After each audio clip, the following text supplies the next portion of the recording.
Well, hello guys. Today our topic is matrix of linear transformation. So यहाँ हम सीखेंगे कि हम लीनियर ट्रांसफॉर्मेशन से किस तरीके से मैट्रिक्स को जनरेट कर सकते हैं with the help of two vector space. So सबसे पहले यहाँ आपको दो वेक्टर स्पेस से गिवन होंगे और वी नो कि लीनियर ट्रांसफॉर्मेशन वेक्टर स्पेस के ऊपर ही काम करती है. तो मैं यहाँ पे दो वेक्टर स्पेस को ले रहा हूँ, एक का नाम है u और एक का नाम होगा v. So guys we have a two vector space, one is name is u. और आपको पता है कि वेक्टर स्पेस हमेशा किसी न किसी फील्ड के ऊपर बनते हैं, तो आप यहाँ पे फील्ड f भी लिख सकते हैं, यानी कि आप इसको ऐसे vf और इसको आप uf भी लिख सकते हैं. तो यहाँ से इन दोनों को जोड़ने के लिए हम एक ट्रांसफॉर्मेशन का यूज़ करते हैं जिसको हम बोलते हैं लीनियर ट्रांसफॉर्मेशन, और उसका नाम है t. तो अब ये जो लीनियर ट्रांसफॉर्मेशन u से लेके v तक जा रही है, तो ये किस तरीके से एक मैट्रिक्स को जनरेट करेगी उसके ऊपर हम बात कर रहे हैं आज. तो गाइस इसके लिए हम मान के चलते हैं कि u से v एक लीनियर ट्रांसफॉर्मेशन है हमारे पास, और इस u जो वेक्टर स्पेस है यहाँ पे एक बेसिस ज़रूर होगा, और इसका कोई बेसिस सेट हम कंसीडर कर लेते हैं. मान लीजिए इसका एक बेसिस सेट है ये वाला, और इसको मैं नाम दे देता हूँ कुछ b करके, ठीक है. और इसी तरीके से अगर ये भी एक वेक्टर स्पेस है तो यहाँ इसका भी एक बेसिस होगा, उसको आप नाम दे दीजिए b1 b2 या b डैश नाम दे दीजिए, इसको b डैश नाम दे देते हैं. अब अगर ये बेसिस है तो ऑब्वियस सी बात इसके पास कुछ एलिमेंट होंगे, और हम मान लेते हैं कि u1 u2 से लेके और un तक एलिमेंट होंगे इस बेसिस में, जो कि बेसिस किसका है u का. और इसी तरीके से यहाँ पे एलिमेंट होंगे v1 v2 से लेके vn तक, जो कि बेसिस किसका है, सॉरी n नहीं, यहाँ पे आप m ले लीजिए क्योंकि दोनों की डायमेंशन आपको गिवन नहीं है, डायमेंशन अलग अलग हो सकती है, तो इसलिए इसको हम n ले लेते हैं, इसको हम m ले लेते हैं. अगर गिवन होता तो हम अलग बात करते. तो t ट्रांसफॉर्मेशन है, u से v जा रही है, इसका बेसिस b है और इसका बेसिस है b डैश. यहाँ तक बात क्लियर है. अब बच्चों होगा क्या, यहाँ पे जो भी एलिमेंट हैं इनके ऊपर t तो लगने ही वाला है. अब देखो कहीं ना कहीं t जो है ना वो u1 पे तो लगेगा, तो इसका मतलब जब ये t of u1 type element जो बनेगा वो कहाँ आएगा, वो v में आ जाएगा. सिमिलरली जब आप t ऑफ u2 बनाओगे तो वो भी कहाँ आ जाएगा, वो भी कहाँ आ जाएगा, वो भी आ जाएगा v में. तो इस तरीके से इनके ऊपर जब ट्रांसफॉर्मेशन लगती चली जाएगी, जितने भी एलिमेंट बनेंगे वो सारे के सारे v में आ जाएंगे, ठीक है. अब हमें बताया गया है कि इस v का जो बेसिस है वो है ये. इसका मतलब यहाँ पे जो भी एलिमेंट आएगा उसको आप इसकी लीनियर कॉम्बिनेशन में लिख सकते हैं. बात समझे. इट मीन्स आपने ये बात पता कर ली कि जो आपके t ऑफ u1 है, जैसे आपका t ऑफ u1 बनेगा या फिर आपका t ऑफ u2 बन जाएगा, इस तरीके से बहुत से एलिमेंट बन जाएंगे ना, t ऑफ un एलिमेंट बन जाएंगे. ये सारे एलिमेंट एट द एंड कहाँ होंगे, ये सारे element at the end v में आ जाएंगे, ठीक है. बट हमें ये बात भी क्लियर है कि जो v1 जो b डैश है ये क्या है, b डैश है बेसिस किसका, v का. ये हम लेके चलें तो इसका मतलब ये जो एलिमेंट है v के अंदर ये इसकी लीनियर कॉम्बिनेशन में लिखे जा सकते हैं. It means I can write out कि अगर मुझे t ऑफ u1 को लिखना है जो कि एलिमेंट किसका है, v का, तो इसको आप इसके लीनियर कॉम्बिनेशन में लिख सकते हैं क्योंकि ये इसका बेसिस है. तो इसको आप इजीली ऐसे लिख सकते हैं लाइक a1 v1. बट यहाँ पे एक मैट्रिक्स बनानी है इसलिए आप इसको लिखते हैं a11 v1. a11 is a scalar और कुछ ज़्यादा नहीं इसमें, ठीक है. और इसको आप लिख सकते हो a21 v2 plus so on. Logic समझे. तो इसके एलिमेंट को आपने इसके लीनियर कॉम्बिनेशन में लिख दिया. अब किसी के माइंड में ये जरूर क्वेश्चन उठेगा कि सर हम ये a11 से a12 क्यों नहीं लिया, आपने a21 क्यों लिया.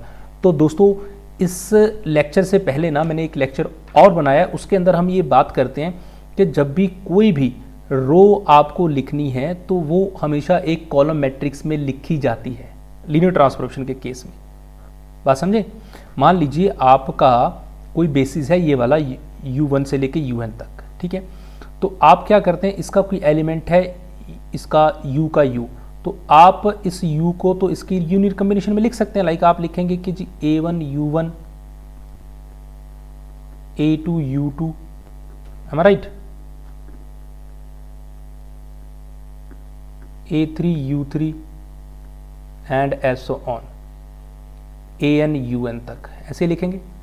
तो बच्चों जब आप इसको लीनियर सॉरी जब आप इसको मैट्रिक्स की फॉर्म में लिखेंगे तो आपकी जो मैट्रिक्स बनेगी वो एक कॉलम मैट्रिक्स बनेगी, यानी कि इसको आप ऐसे लिखेंगे, ये जो कॉलम मैट्रिक्स ऐसी बन जाएगी A1 A2 A3 से लेके AN, ये एक कॉलम मैट्रिक्स बनेगी, यानी कि जो लीनियर कॉम्बिनेशन में लिखा जाता है उसको कॉलम में लिखा जाता है। और इस मैट्रिक्स को आप क्या नाम दोगे पता है, इसको लिखोगे आप U, B और इसको ऐसे लिखते हैं। मतलब क्या है कि ये इसको देखिए, यहाँ पे जो U है उसको हम पहले लिखते हैं, फिर इक्वल टू में किसके वेक्टर्स हैं, ये जो U1 U2 U3 ये सारे वेक्टर किसके हैं, ये सारे वेक्टर हैं B के, इसलिए यहाँ पे लिखा B। Getting point. तो ये एक यानी कि लीनियर कॉम्बिनेशन जो लिखी जाती है उसी से ही मैट्रिक्स बनता है। तो अब हम जो लीनियर कॉम्बिनेशन बनाने जा रहे हैं उसी से ही हम मैट्रिक्स ऑफ लीनियर ट्रांसफॉर्मेशन भी बनाने जा रहे हैं। यहाँ पे लीनियर ट्रांसफॉर्मेशन नहीं लगा, यहाँ पे सिंपल मैट्रिक्स बना है, यहाँ पे लीनियर ट्रांसफॉर्मेशन के अंडर एक मैट्रिक्स बनेगा। अब वो दिखाता हूँ कैसे। तो ये बात समझ में आई आपको, TU1 को आप ऐसे लिख सकते हैं, देखिए।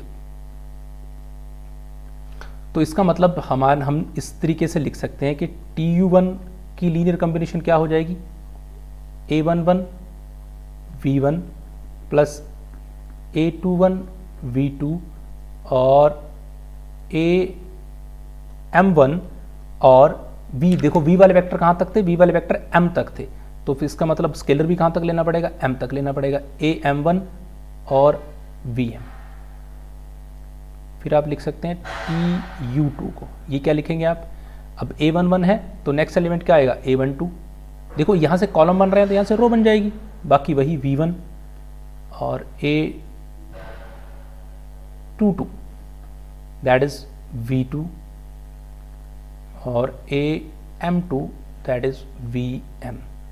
इस तरीके से आप सारे एलिमेंट्स को लिख दीजिए। लाइक लास्ट पे क्या लिखा जाएगा, TUN और यहाँ पे क्या आएगा, A1N V1 A2N V2 और यहाँ आ जाएगा बच्चों AMN एंड VM।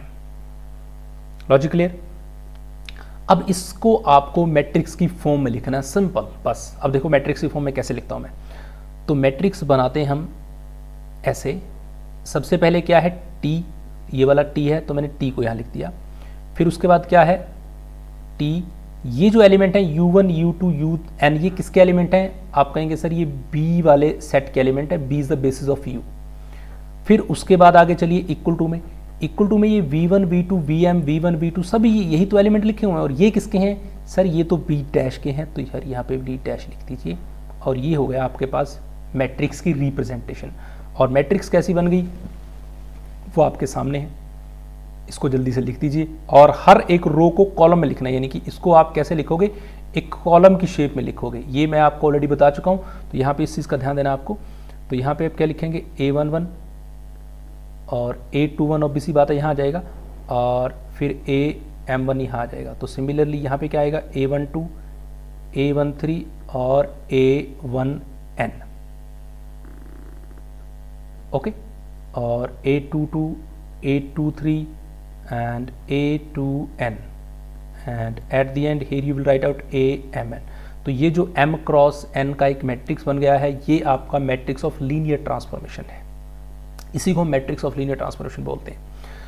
तो इजी है, आई होप सो कि आपको समझ में आएगा। तो यहाँ पे कहानी क्या है, हमें सिर्फ दो वेक्टर स्पेस चाहिए और उन दो वेक्टर स्पेस के दो बेसिस चाहिए। तो उस बेसिस के एलिमेंट को जब हम T ट्रांसफॉर्मेशन लगा के यहाँ लेके आएंगे तो उसको हम एक लीनियर कॉम्बिनेशन बना सकते हैं, और उसी लीनियर कॉम्बिनेशन को उठा के आपको मैट्रिक्स का नाम देना है, नथिंग एल्स। लॉजिक क्लियर हुआ, नहीं हुआ? ओके, तो इसके बाद हम एक एग्जाम्पल करेंगे जिससे आपको और अच्छे से कंसेप्ट जो है ना वो क्लियर हो जाएगा। तो चलिए बच्चों, this was the matrix of linear transformation. Thank you so much.